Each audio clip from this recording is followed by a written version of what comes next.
Fala pessoal! A pedido do nosso amigo Cauã Jimenez, fizemos o terceiro vídeo sobre o marobá. E bora pro vídeo. E o marobá é um peixe que é tão diferenciado que tá sempre aparecendo novidades sobre ele conforme ele vai sendo estudado.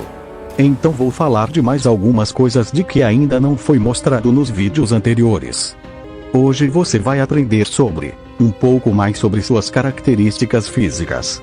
Relação ecológica com os bagres africanos e as trairas. Também vai ser falado de uma variante ou talvez subespécie que já existiu no passado aqui na região dos lagos, e passava dos 45 centímetros. E apelidei de marobá gigante. Começando pela fisiologia, o marobá é um peixe de visão diurna com uma faixa preta ao longo de seu corpo. Essa faixa pode se apagar dependendo de seu estado de humor e condições ambientais. Outra característica importante de você saber é que é mais fácil ele morrer afogado por ficar preso embaixo d'água do que morrer por ficar muito tempo fora d'água. Pois fora d'água ele não morre por falta de oxigênio e sim por ressecamento. E também não possuem nadadeira adiposa, e não tem também a fontanela frontal. Possuem uma mácula escura negra no bordo superior do opérculo quando adultos.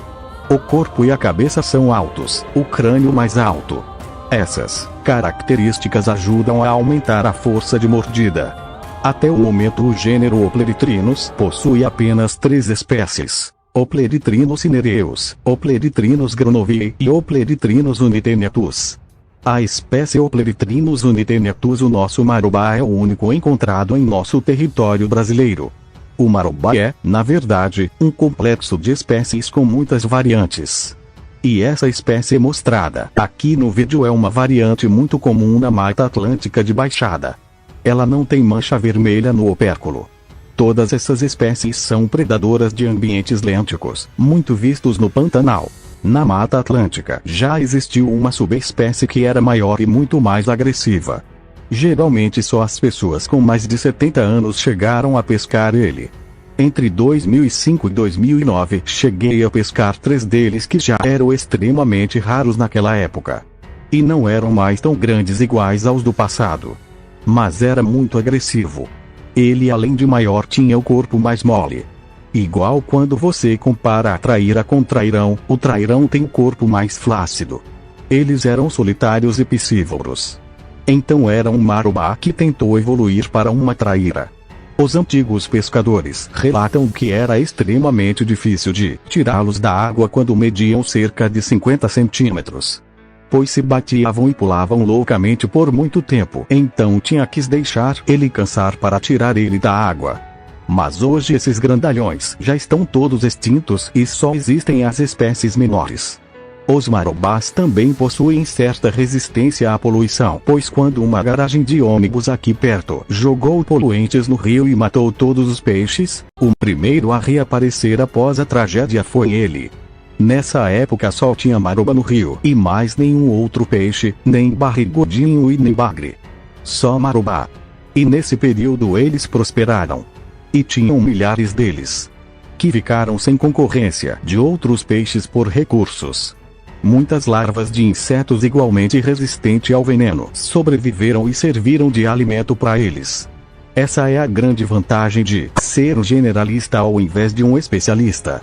Fazendo uma comparação, é como se o esgoto tivesse sido o asteroide que matou os dinossauros. E os marobás fossem os mamíferos que se aproveitaram dos nichos deixados vagos por outras espécies. Nessa época as pessoas não sabiam da contaminação e pegavam vários quilos deles e comiam. Isso era preocupante, pois os marobás estavam todos contaminados. Até hoje não morreu ninguém, mas o efeito do veneno pode ser de longo prazo e pode ser que daqui a 10 anos essas pessoas venham a ter câncer. Não é porque uma água é transparente que ela é livre de contaminantes. Aliás, na época da contaminação, dava para ver o fundo do rio de tão transparente que a água estava. Mas aí a poluição passou, e os concorrentes voltaram. A população de Jejus diminuiu drasticamente. Apesar da alta adaptabilidade, é impossível ocupar todos os nichos. E um lugar onde você não vai encontrar ele de jeito nenhum é em águas abertas. Ele não suporta esses lugares. E os motivos são que a quantidade de invertebrados que ele tanto gosta é bem menor. Ele prefere ficar em meio a galhadas e vegetação submersa, que aqui é mais rara. É um local mais profundo e ele prefere águas rasas. Nas águas abertas e fundas, os peixes que ele come ficam maiores e mais velozes. Outro bom motivo é que essas águas são mais frias e remexidas pelo vento, o que leva a uma maior quantidade de oxigênio disponível nessas águas. E isso remove sua vantagem competitiva da respiração aérea. Por isso os marubás sempre dão preferência a ambientes mais eutrofizados e rasos. Agora falando de cúplias malabáricos. Nas águas mais oxigenadas, quem leva vantagem são as traíras. E nesses lugares elas conseguem atingir maior porte. Outra diferença é que é como se a traíra fosse um velocista e o marubá um maratonista. Ela fica parada a maior parte do tempo esperando que a presa se aproxime, por isso seu corpo é mais hidrodinâmico para ficar mais rápido. Outra comparação é como se a traíra fosse um leão com movimentos muito rápidos e explosivos, e o marubá fosse um lobo que é mais resistente. Quando começa a escurecer, os marubás precisam se esconder, pois as traíras saem de seus abrigos para caçar, e a maioria tem tamanho suficiente para comer eles. Se para a maioria de nós os marubás são ruins com gosto de terra, para os peixes é uma delícia, pois usando o marubá de isca você fisga até tilápias. Então fica uma dúvida: onde será que eles se escondem durante a noite? Diferente da traíra, o marubá tolera um pouco melhor o frio. No inverno esse é um bom momento para ele se aproveitar da falta de concorrência. Aí enquanto as traíras estão lá enterradas no fundo, eles estão bem ativos. Duas espécies não podem ocupar o mesmo nicho ao mesmo tempo.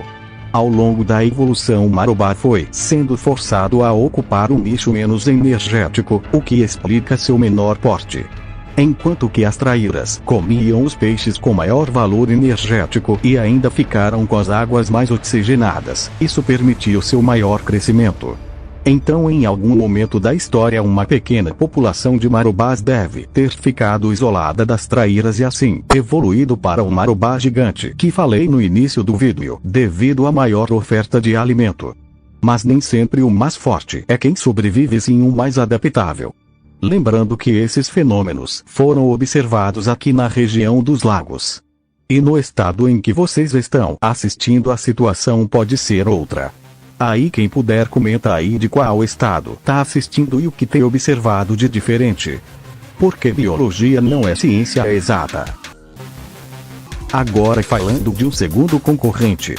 O que tem ajudado os jejuns a se adaptar aos bagres africanos é que durante milhões de anos esses peixes já são acostumados a lidar com predadores maiores que eles. Já as traíras estavam acostumadas a ser o manda-chuva dos rios, mas agora a situação mudou. Então não sabemos se ela vai se adaptar a esse novo desafio. O que deve acontecer é que elas vão ficando cada vez mais restritas aos ambientes que não têm a concorrência dos bagres africanos. Uma estratégia interessante do jejum é que é como se os bagres fossem os tubarões e eles fossem as rêmoras. Você vai ver que ele está sempre associado aos bagres africanos, comendo os restos que esses deixam cair. E assim, em vez de eles competirem com os bagres, os jejuns tiram proveito deles. É incrível ver como eles são altamente adaptáveis. Isso explica sua ampla distribuição. Mas esse comportamento só ocorre sobre certas condições específicas. Quem sabe um dia depois explico melhor isso em um próximo vídeo. Então se não consegue derrotar o inimigo, junte-se a ele. E isso mostra o quanto ele é inteligente e capaz de se adaptar a novos desafios. Em um estudo sobre sua alimentação, mostrou que eles comeram 66% de lambaris do rabo amarelo, 22% de insetos e 2% de ciclídeos, entre outros itens. Se você cria um deles em aquário, é prudente sempre deixar tampado, pois ele pula muito. E como falei no outro vídeo, ele pode saltar fora d'água para capturar suas presas. E para comprovar isso foi feito um teste. Foi capturado alguns insetos atropelados na beira da pista, depois amarrados em uma linha, e eles foram suspensos sobre a água. Logo os marubás começaram a saltar para capturá-los. Também foi feito o teste com outras iscas. E os resultados mostraram que o que os ribeirinhos mais velhos já diziam era verdade. O peixe realmente pula para capturar alimentos. E é possível que o marobá gigante capturasse até aves dessa forma. Existem peixes que fazem isso. Devia ser uma cena incrível. A frequência com que isso ocorre na natureza deve ser baixa, mas não deixa de ser um fenômeno super interessante. Nesse mesmo lugar também tinha traíras, mas elas não saltaram. Talvez elas também pulem, só que deve ser mais raro, já que suas presas habituais não ficam sobrevoando sobre a água. Mais uma coisa interessante e que provavelmente vocês não sabiam é que eles comem até fezes de aves. O vídeo com a filmagem deles comendo cocô de pássaro vou deixar linkado aqui na descrição. Ele é um animal social e ao mesmo tempo agressivos entre si. Territorialista e voraz, um comportamento comum em peixes da família Erythrinidae. Eles têm cuidado parental com os filhotes e constroem ninhos em ambientes rasos. Carregam muitas cicatrizes de brigas. O comportamento de formar grupos serve tanto para caçar quanto para se proteger de predadores e defender o território de outras gangues. Muita gente não sabe disso, mas os pequenos grupos de marobá ficam em uma área delimitada. Principalmente nas épocas de vazão, quando há menos água disponível. Existe competição intraespecífica entre esses grupos.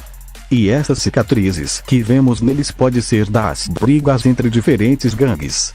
E pela hierarquia social dentro do próprio grupo. Eles disputam territórios com maior abundância de presas. Quanto mais alimento disponível, maior é o número de indivíduos no grupo e maior o porte físico de cada membro. Adoram riachos de águas cristalinas onde ficam em grupos de 3 ou 4, talvez seja um macho com várias fêmeas, mas como essa variante que vive aqui tem pouco dimorfismo sexual, é difícil saber disso. Outro fato incrível sobre os jejus verificado no Pantanal é que eles têm uma tendência à interespecialização individual. Assim como ocorre nos seres humanos, os marobás também apresentam diferenças físicas dentro da mesma espécie ao ponto de permitir que os indivíduos se especializem em diferentes estratégias de caça. Isso lhes permite caçar uma variedade muito maior de presas. Além de evitar a competição intraespecífica. Ele é muito inteligente e um grande oportunista. Um engano comum entre os pescadores é pensar que ele é um peixe crepuscular porque só fisgam ele à tardinha, mas na verdade o que acontece é que nesse horário ele não consegue ver o pescador direito. Aí fica mais fácil de pescá-lo. A única exceção era só aquela variante de marobá gigante que em pleno meio-dia atacava vorazmente. Por isso que foi extinto. Porque era fácil de ser capturado. Se você gostou deste vídeo, deixe seu like e se inscreva no canal. Também não esqueça de compartilhá-lo em suas redes sociais. Para que nós possamos continuar produzindo mais conteúdos como este. Se quiserem um quarto vídeo falando do marobá, comentem aí embaixo sobre o que mais vocês querem saber. Até a próxima!